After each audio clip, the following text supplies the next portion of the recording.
जी बच्चे, आज हम डिस्कस करेंगे एक्सरसाइज 1.2 और उसका question number 4। Find the negative matrices of matrix A B C D and ई।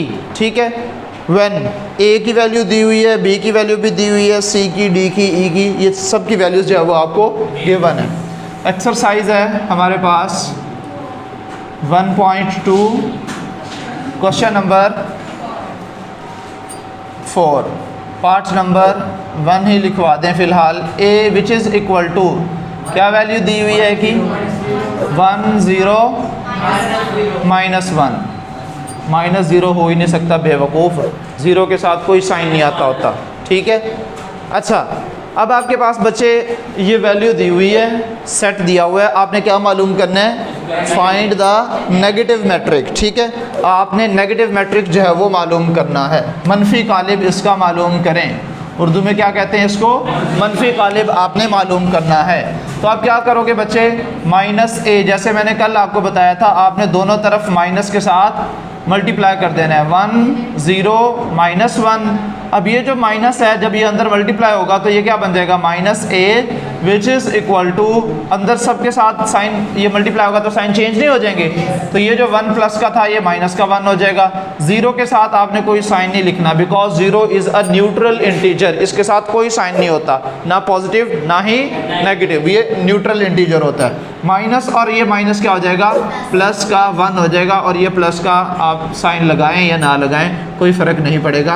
ये आपके पास -a का आंसर आ गया। समझ आ गई है? आपने सिर्फ -a मालूम करना था, जो कि हमने कैलकुलेट कर लिया है। ई लिखवाएं ज़रा, डी या ई में से कोई एक लिखवा दें।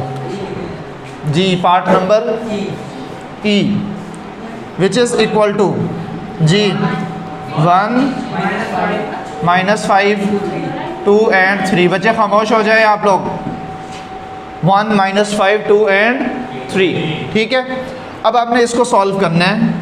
फर्स्ट ऑफ ऑल हम क्या करेंगे? वही माइनस साइन के साथ दोनों तरफ आप मल्टीप्लाई कर दोगे तो ये बन जाएगा -e which is equal to -1 -5 2 and 3।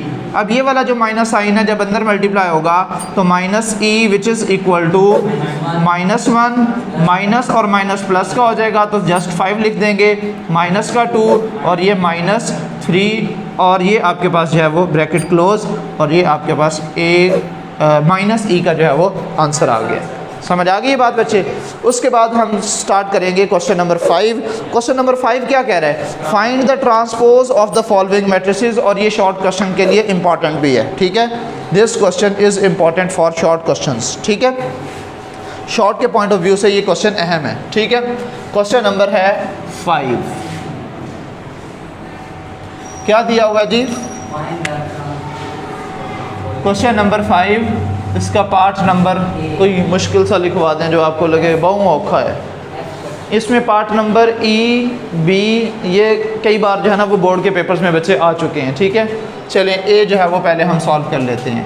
1a which is equal to 0 0 1 -2।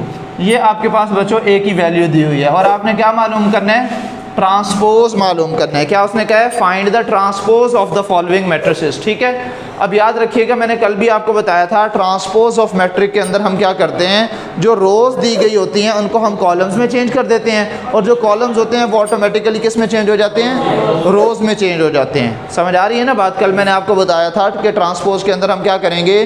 जो रोज़ होंगी उनको कॉलम्स बना देंगे, और जो कॉलम्स होंगे वो ऑटोमेटिकली रोज़ बन जाएंगे। यानी कि जो हॉरिजॉन्टल एंट्रीज होंगी वो वर्टिकल में चेंज हो जाएंगी, और जो वर्टिकल होंगी वो हॉरिजॉन्टल में चेंज हो गई। समझ आ रही है ना बात? ठीक है, तो अभी हमारे पास ट्रांसपोज है, तो सबसे पहले हमने क्या मालूम करना है? इसका ट्रांसपोज मालूम करना है। तो इधर मैं क्या करूँगा?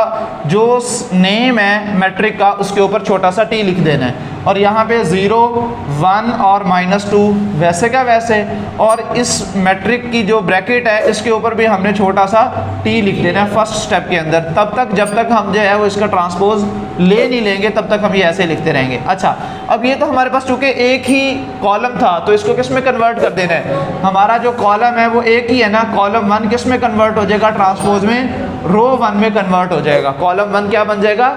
रो 1 बन जाएगी। तो लिहाजा अब इसको मैं हॉरिजॉन्टल फॉर्म में लिखूंगा 0 1 और -2, और ये हमारे पास किसका आंसर आ गया है?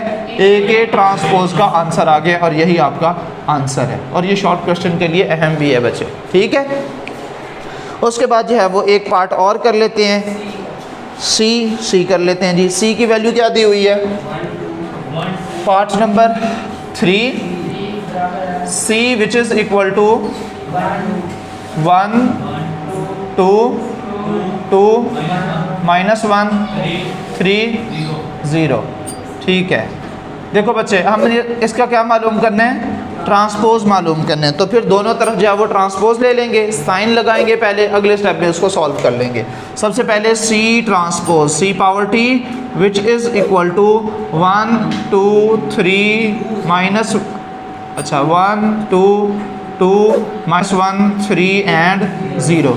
ये आपके पास बच्चों मैट्रिक है, और इसके ऊपर मैंने एक स्टेप में ट्रांसपोज का साइन लगा दिया। अब अगले स्टेप में मैं क्या करूँगा? जो मेरे पास रो 1 है या जो कॉलम 1 है उसको मैं किस में कन्वर्ट कर दूंगा? रो 1 में कन्वर्ट कर दूंगा। इसी तरह जो कॉलम 2 है वो क्या बन जाएगा? रो 2 बन जाएगा। अब ये जो कॉलम 1 है मैं इसको रो 1 में चेंज कर दूं तो क्या बनेगा? ये हमारे पास बन जाएगा 1 2 3, और ये कॉलम 2 क्या बन जाएगा? 2 -1 और 0, और ये आपके पास बच्चों आंसर आ चुका है किसका? ट्रांसपोज ऑफ सी, ठीक है, ट्रांसपोज ऑफ सी। हो जाएंगे बाकी क्वेश्चंस, ठीक है, आसान है। चलें जी, उसके बाद जो क्वेश्चन नंबर 6 दिया हुआ है, इसके दोनों पार्ट्स बच्चे बहुत अहम हैं। इसके दोनों पार्ट्स जो है वो काफ़ी इंपॉर्टेंट हैं। तो इसमें से मुझे जी शॉर्ट क्वेश्चन में ही आएंगे, ठीक है। इनमें से मुझे बताएं मैं आपको कौन सा क्वेश्चन करवाऊँ। बिल्कुल सेम टू सेम है, अब मुझे बस बता दें कौन सा क्वेश्चन करना है।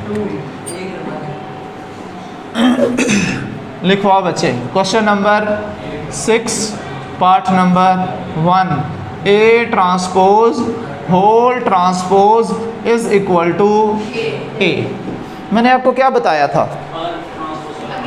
रोज़ को कॉलम्स में चेंज करना है तो कॉलम्स ऑटोमेटिकली रोज़ में चेंज हो जाएंगे। जब एक दफ़ा आपने ट्रांसपोज लिया तो वो क्या, जो आपके पास जो है वो कॉलम था वो रो में चेंज हो गया, और अगेन आपने ट्रांसपोज लिया वापस उसी जगह नहीं आ गया। तो लिहाजा जो ए था वो वहीं का वही, जिथे दिखोती उथई अनार खलोती, ये तो फिर वही का वही नहीं बन जाएगा। और यही तो उसने कहा है कि 2 दफ़ा आप उसका ट्रांसपोज लो तो वही ओरिजिनल मैट्रिक के इक्वल आ जाएगा, ठीक है। तो अब हम इसका 2 दफ़ा ट्रांसपोज लेंगे, लेकिन पहले ये तो पता हो कि ए है क्या। If A is equal to, A की वैल्यू बताओ ज़रा, 1 2 0 एंड 1, ठीक हो गया बच्चे।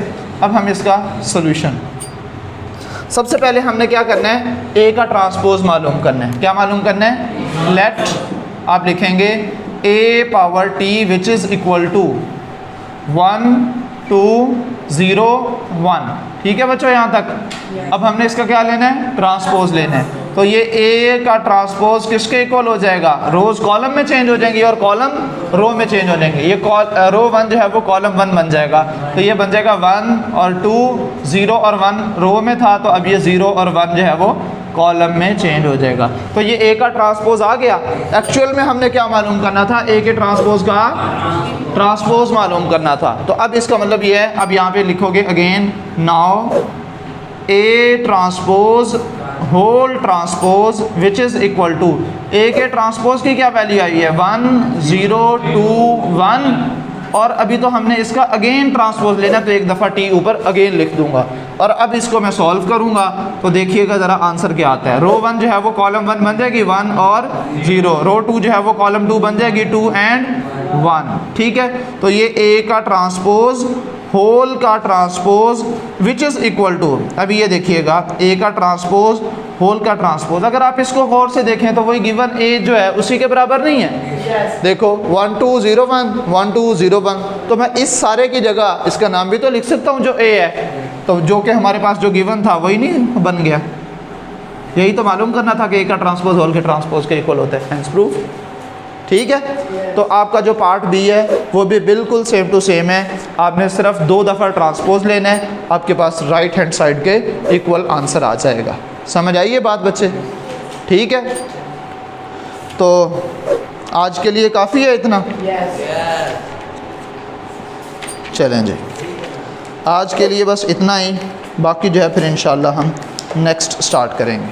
आज हम डिस्कस करेंगे addition and subtraction of matrices. ठीक है, दो मैट्रिसेस अगर आपके पास गिवन हो तो उन दो मैट्रिसेस को किस तरह से ऐड किया जा सकता है और किस तरह से माइनस किया जा सकता है। उसके लिए सिर्फ एक कंडीशन जो है वो आपने याद रखनी है। जब दो मैट्रिसेस आपको गिवन है और आप उन दो मैट्रिसेस को या तो ऐड करना चाह रहे हो या माइनस करना चाह रहे हो, तो उनके लिए आपके पास दोनों का ऑर्डर सेम होना ज़रूरी है। यानी कि फर्स्ट मैट्रिक के अंदर जितनी रोज़ हैं सेकंड मैट्रिक के अंदर भी उतनी ही रोज़ होनी चाहिए। फर्स्ट मैट्रिक के अंदर जितने कॉलम्स हैं सेकंड मैट्रिक के अंदर भी उतने ही कॉलम्स होने चाहिए। अगर number of rows of first matrix is equal to number of rows of second matrix and number of columns of first matrix is equal to number of columns of second matrix, तो इसका मतलब यह है कि वो addition के लिए confirmable है, आप उनको ऐड कर सकते हैं, यानी कि उनका ऑर्डर सेम होना चाहिए। ठीक है, इन्होंने मिसाल दी हुई है, आपके पास एक मैट्रिक दिया हुआ है, ए लिखवाइएगा ज़रा, एग्जाम्पल में दी हुई है इसी के नीचे पेज नंबर 9 के ऊपर। हाँ जी, 230106 230106, ये आपके पास एक मैट्रिक ए दिया हुआ है और दूसरा मैट्रिक बी दिया हुआ है। ऑर्डर्स का एक देखें, यहाँ पे दो बातें समझ लीजिएगा, दोनों मैट्रिसेस का इक्वल होना ज़रूरी नहीं है, दोनों मैट्रिसेस के ऑर्डर का सेम होना ज़रूरी है। दूसरा मैट्रिक बताओ, -2 3 4 1 2 एंड 3। अब देखो फर्स्ट का ऑर्डर क्या है, मैं इसके सामने इसका ऑर्डर लिख रहा हूँ। अगर आप इसका ऑर्डर देखें, कितनी रोज़ हैं इसके अंदर, 2, कॉलम्स कितने हैं 3, तो 2/3 है। इसके अंदर कितनी रोज़ हैं 2 और इसके कॉलम्स कितने हैं, तो इसका भी ऑर्डर 2/2, इसका भी ऑर्डर 2/3, इसका भी ऑर्डर 2/3, दोनों बराबर हैं, लिहाजा इन दोनों को ऐड किया जा सकता है। मैं ये आपको ऐड नहीं करवाऊंगा, आपकी बुक के अंदर सॉल्व है, आपको जो है वो मैं क्वेश्चन सॉल्व करवाऊंगा। ठीक है, अच्छा, अब यहाँ पे आपको शर्त पता चल गई है कि दो मैट्रिसेस को अगर आप ऐड करना चाह रहे हैं तो उसके लिए कंडीशन क्या है, क्या कंडीशन है, दे have same order, they have same order, ये कंडीशन है। दो मैट्रिसेस को ऐड या माइनस करने के लिए ये कंडीशन है कि दोनों का ऑर्डर क्या होना चाहिए, सेम होना चाहिए। चलें जी, let's jump to the exercise. Bill first page number 13 पर एक्सरसाइज 1.13 जो है वो दी हुई है।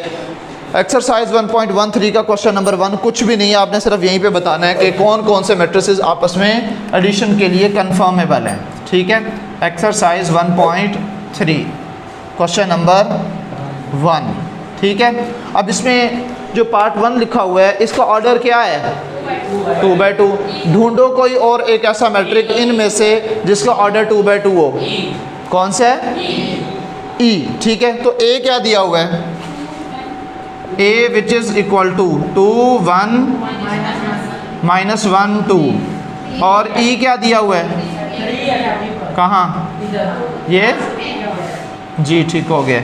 अब यहाँ पे इसकी वैल्यू क्या दी हुई है, -1 0 1 2, प्लस का 1 है जी। अब दोनों का ऑर्डर क्या है, तो इसमें पूछा क्या उसने क्वेश्चन के अंदर, which of the following matrices are conformable for addition. तो अब आप क्या इसका आंसर लिखोगे, matrix A and E are conformable for addition because they have same order.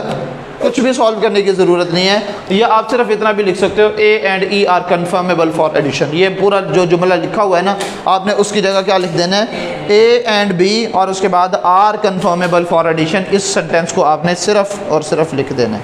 समझ आ गई है जी। उर्दू में जो आपकी स्टेटमेंट लिखी हुई है, क्या लिखी हुई है स्टेटमेंट, कौन कौन से कालिब जमी खासियत रखते हैं, कौन कौन से मैट्रिसेस या कौन कौन से कालिब जो है वो जमी खासियत रखते होंगे जिनका मर्तबा बराबर होगा। आप क्या लिखोगे, ए और बी जो है वो जमी खासियत रखते हैं। अगर आप उसकी वजह भी बताना चाह रहे हैं तो उसकी वजह ये है because they have same order, क्योंकि उनका मर्तबा बराबर है। ठीक है, आप सिर्फ इतना बताएंगे ए और ई जमी खासियत रखते हैं, A and B are conformable for addition. समझ आ गई ये बच्चे बात। इस क्वेश्चन के अंदर कोई सॉल्व करने वाली चीज़ नहीं है। क्वेश्चन नंबर 2 से जो है वो आपका सॉल्यूशन स्टार्ट होगा। ठीक है, क्वेश्चन नंबर 2 क्या कह रहा है, find the additive inverse of the following matrices. ठीक है, क्वेश्चन नंबर 2 क्वेश्चन नंबर 2 दिया हुआ है, इसका पार्ट नंबर बताएं ज़रा, कोई भी मुश्किल सा बता देना। बी लिखवाएं, बी सही है, बी लिखवाएं ज़रा। 1 0 -1 2 -1 3 3 -2 1। दो बच्चे, ये आपके पास जो है वो लिखा हुआ है। आपको कहा किया गया है आपने एडिटिव इन्वर्स मालूम करना है। क्या मालूम करना है? इस वर्ड को पहले ज़रा आप अंडरलाइन कर लें, एडिटिव इन्वर्स। एडिटिव इन्वर्स का पहले आपको मतलब पता होना चाहिए, फिर उसके बाद जो है वो आपको सारी बात समझ में आ जाएगी। What is the meaning of inverse?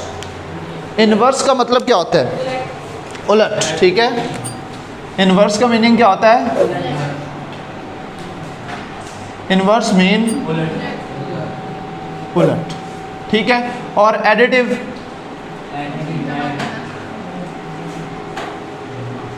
Additive का मीनिंग क्या होता है? जमा, जमा या जमी। ठीक है ना, और जमा का उलट क्या बन गया? यानी कि हमें ए का नेगेटिव मैट्रिक नहीं मालूम करना, जमा का उलट मालूम करना है। ए का एडिटिव इन्वर्स मालूम करना है। एडिटिव इन्वर्स का मतलब क्या होगा? सब्ट्रैक्शन। ठीक है, एडिशन का उलट क्या होता है? सब्ट्रैक्शन। तो आपने क्या मालूम करना है? नेगेटिव मैट्रिक, यानी कि ए का माइनस ए मालूम करोगे, बी का माइनस बी मालूम करेंगे। और ये हम पिछली एक्सरसाइज के अंदर नेगेटिव मैट्रिक्स फाइंड करके नहीं आए। मनफी कालिब मालूम करें। ठीक है, ये वही कुछ है, सिर्फ नाम चेंज किया है, बाकी हू बहू वही कुछ है। अब आपने क्या मालूम करना है? माइनस बी मालूम करना है। क्या मालूम करना है? Minus B which is equal to. अब मैं ये डायरेक्ट ही सॉल्व करूंगा बच्चे, मैंने पिछले एक्सरसाइज के अंदर आपको तफसील से समझाया। ये माइनस आपने अंदर मल्टीप्लाई कर देना है, लेफ्ट साइड पे भी माइनस, राइट साइड पे भी माइनस। चलो ये वाला स्टेप मैं ना ऊपर ही कंप्लीट कर देता हूँ। इधर भी आपने माइनस लगा दिया और इधर भी माइनस लगा दिया। ये माइनस जब अंदर मल्टीप्लाई होगा तो सारे साइन चेंज हो जाएंगे, तो जो प्लस वाले हैं वो माइनस के बन जाएंगे। -1 0 के साथ प्लस और माइनस कुछ भी नहीं लगाना, क्योंकि ये न्यूट्रल इंटीजर होता है। 0 और +1 है, आप ये प्लस लिखो तो भी ठीक है, ना लिखो तो भी ठीक है। ठीक है, -2 1 -3 2 और -1, ये आपके पास b का -b, यानी कि इसका एडिटिव इन्वर्स जो है वो आ चुके हैं। समझ आई ये बात? ठीक है, तो इस तरह से ये एक f वाला देख लें जो आपका दिमाग ख़राब कर रहा होगा कि इसमें छतरियाँ आ गई हैं, स्क्वायर रूट। ठीक है ना, तो ये ज़रा लिखवा दें जी। f is equal to square root of 2 3 1 -1 और स्क्वायर रूट ऑफ 2। जी बच्चे, ये आपके पास जो है वो f दिया हुआ है और आपने क्या मालूम करना है? -f जो है वो मालूम करना है। क्या मालूम करना है? -f जो है वो मालूम करना है। ठीक है, किस तरह से मालूम करेंगे? बिल्कुल वही काम जो पहले हमने किया है, हूबहू वही कुछ जो है वो होगा। -f which is equal to, -f which is equal to, जो पॉजिटिव है वो नेगेटिव हो जाएगा। तो यहाँ पे प्लस का स्क्वायर रूट ऑफ 3 था, आप इसको माइनस अंदर नहीं लगाएंगे, बस बाहर ही माइनस स्क्वायर रूट ऑफ 3 कर देंगे। ठीक है, और ये माइनस का 1, ये प्लस का 1 और ये माइनस स्क्वायर रूट ऑफ 2 हो जाएगा। ये जितना शक्ल से मुश्किल लग रहा था है तो कुछ भी नहीं इसके अंदर। ठीक है, तो ये आपके पास -f की वैल्यू आ चुकी है। समझ आइए बच्चे बात? उसके बाद ये एक d दिया हुआ है, ये भी बिल्कुल वैसे ही है, b की तरह ही है, सिर्फ आपने साइन चेंज कर लेने। समझ आ रही है? पहले स्टेप में आपने जो है ना, ये अगर 2 स्टेप्स बनाना चाहें, पहले स्टेप में आप दोनों तरफ माइनस लगा लेंगे, अगले स्टेप में आप लेफ्ट साइड को वैसे का वैसे रहने दें, राइट साइड का माइनस अंदर मल्टीप्लाई करके सॉल्व कर लेंगे, वरना ये भी कर लो तो काफ़ी है। ये कोई शॉर्ट क्वेश्चन नहीं है बेटे, MCQs में बस पूछा जा सकता है। ठीक है, कि इसका एडिटिव इन्वर्स क्या होगा और 4 ऑप्शन आपको दिए जा सकते हैं।